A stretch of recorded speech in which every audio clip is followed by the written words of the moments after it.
بسم اللہ الرحمن الرحیم۔ کامیاب انسان آج کے دور میں کیسے بنا جا سکتا ہے، کیسے ہم پوری دنیا پر غالب آ سکتے ہیں۔ دیکھیں، کامیاب انسان بننے کے لیے چند کوالٹیز آپ کے اندر ہونا بہت ضروری ہیں۔ پہلی کوالٹی یہ ہے کہ آپ چھوٹا نہ سوچیں، کبھی بھی آپ چھوٹا نہ سوچیں۔ دیکھیں، یہ تو کوالٹی ہمیں حضور صلی اللہ علیہ وسلم نے بھی دی ہے نا۔ حضور صلی اللہ علیہ وسلم نے فرمایا، اعمال کا دار و مدار نیتوں پر ہے، اور جس نے جو نیت کی وہ پا لیا۔ دیکھیں، اس میں جو لفظ جو ہے، اس سے مراد پوری کائنات ہے۔ جس نے جو نیت کی وہ پا لیا۔ میری اکثر جب کچھ لوگوں کے ساتھ بیٹھک ہوتی ہے، ملاقات ہوتی ہے، تو جب ان سے بات ہوتی ہے وہ یہی کہتے ہیں کہ بھائی کامیابی کے لیے یہ ضروری ہے کہ آپ چھوٹے چھوٹے سٹیپس لیں، اس کے بعد بڑے سٹیپ کی طرف جائیں۔ میں کہتا ہوں نہیں، آپ دیکھیں، جب آپ ایک بائک پر سفر کر رہے ہوں گے نا، تو کیا ہوگا؟ جب کھڈے آئیں گے تو آپ کو کھڈے محسوس ہوں گے، آپ بہت جلد تھک جائیں گے۔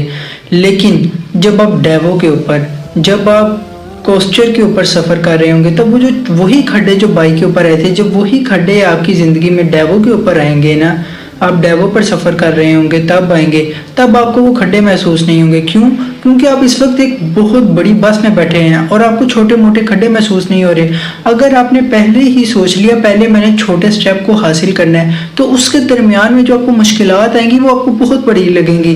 جب آپ نے پوری دنیا کو اچیو کرنا ہوگا، تب بے شک آپ کو گھر سے مخالفت اٹھے، گھر میں آپ کو لوگ کہیں کہ یار تم نے کیا شروع کر لیا ہے، یہ تو وہ، آپ کو باتیں سننے کو ملیں۔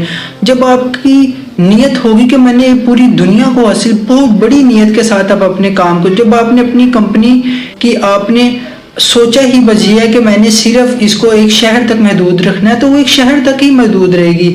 جب آپ یہ سوچیں گے کہ میں نے اس کو پوری دنیا میں پھیلانا ہے، تو آپ کے ویسے وسائل بنیں گے، آپ کی ویسی سوچ تبدیل ہوگی جس کا آپ کو آگے زندگی میں فائدہ ہوگا۔ تو پہلا سٹیپ یہ ہے کہ آپ بڑا سوچیں، اور اس کے بعد دوسرا سٹیپ یہ ہے کہ اب جب آپ نے وہ چیز سوچ لی ہے نا، تو بار بار اپنے یہ نہ سوچیں آپ نے صحیح سوچا کہ غلط سوچا ہے۔ جب آپ نے اپنی زندگی میں فیصلہ کر لیا آپ نے کیسی اپنی زندگی گزارنی ہے، پھر ہارڈ ورکر بن جائیں۔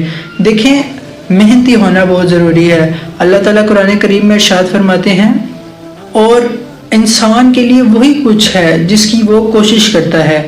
دیکھیں، اس میں بھی پوری دنیا سمائی ہے، اس میں بھی سارے عالم اللہ تعالیٰ کے پیدا کیے سمائے ہوئے ہیں۔ دیکھیں، انسان وہی کچھ پا سکتا ہے، مطلب اس سے پتہ چلا انسان سب کچھ پا سکتا ہے۔ ریکوائرمنٹ کیا ہے؟ اس کی جتنی کوشش ہوگی اس کے مطابق، اس کی جتنی بڑی کوشش ہوگی وہ اس کے مطابق اس چیز کو پا لے گا۔ اللہ تعالیٰ سے دعا ہے اللہ تعالیٰ ہمیں ان دونوں چیزوں پہ عمل کرنے کی توفیق عطا فرمائے۔